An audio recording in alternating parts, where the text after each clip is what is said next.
Assalamualaikum warahmatullahi wabarakatuh. Perkenalkan, nama saya Muhammad Hikmadiatul Patah dengan NPM 240661220015. Program studi Pendidikan Guru Sekolah Dasar Fakultas Pendidikan Islam Universitas Garut. Yang terhormat Ibu Dr. Hajah Hilda Aini Sipa MAG, yang terhormat Bapak Fikra Muhammad Najib selaku dosen pengampu. Dibuatnya video ini untuk memenuhi tugas mata kuliah Etika Islam. Di sini saya akan mempresentasikan tentang akhlak dalam pergaulan. So, langsung saja kepada materinya. Sebelum kepada inti pembahasan, alangkah baiknya kita mengetahui apa itu akhlak terlebih dahulu.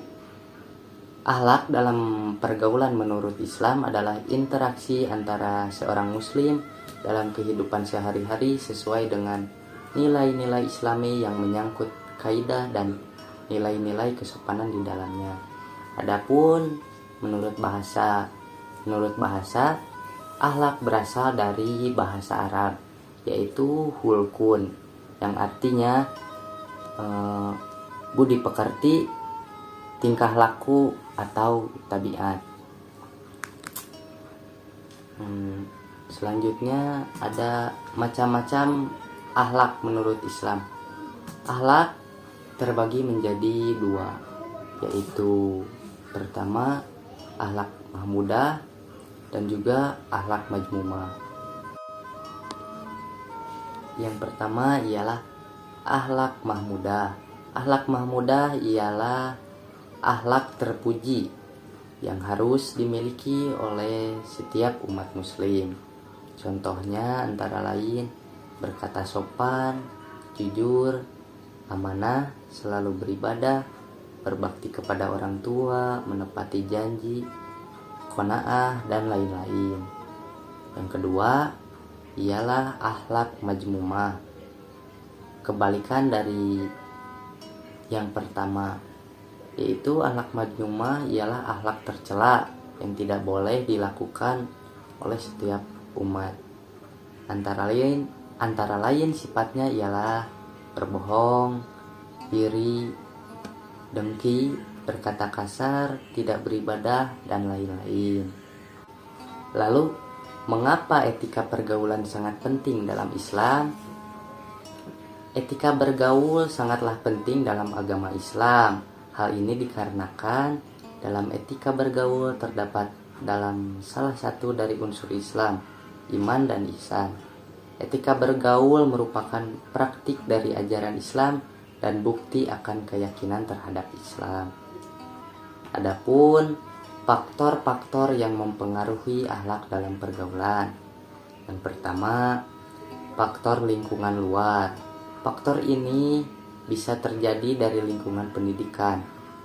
Karena ketika fitrah atau kecenderungan ke arah yang baik di dalam diri manusia dan dibina secara intensif melalui berbagai metode, akan membentuk akhlak yang baik pada diri sendiri.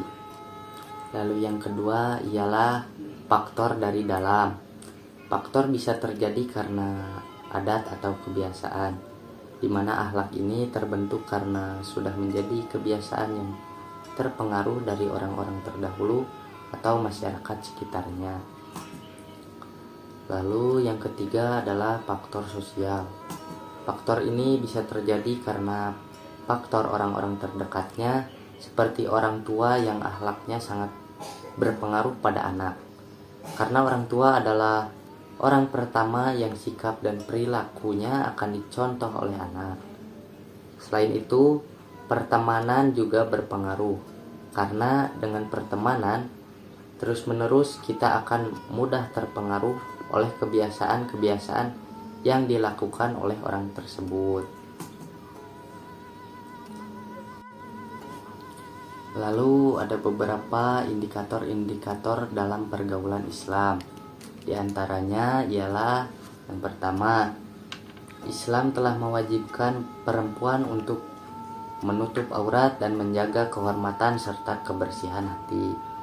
Yang kedua, Islam mengajarkan untuk menjauhi zina, mengendalikan pandangan mata, dan memelihara hawa nafsu. Yang ketiga, menjaga omongan agar tidak mengucapkan hal-hal yang kotor, serta menjaga omongan yang dapat menyakiti perasaan orang lain. Yang keempat, toleransi. Toleransi terhadap sebuah perbedaan dalam pergaulan. So, kesimpulannya adalah pergaulan memang sangatlah penting karena merupakan interaksi dalam kehidupan. Tapi pergaulan sangat berpengaruh juga akan akhlak kita. Karena itu, dalam bergaul kita harus tetap menjunjung tinggi aturan-aturan Islam. Kita harus bisa menjaga diri dari segala hal yang dapat menjauhkan diri kita dari ajaran Islam. Tanamkan akhlak Islam dalam pergaulan agar mencapai kebenaran. Sekian dari saya. Wassalamualaikum warahmatullahi wabarakatuh.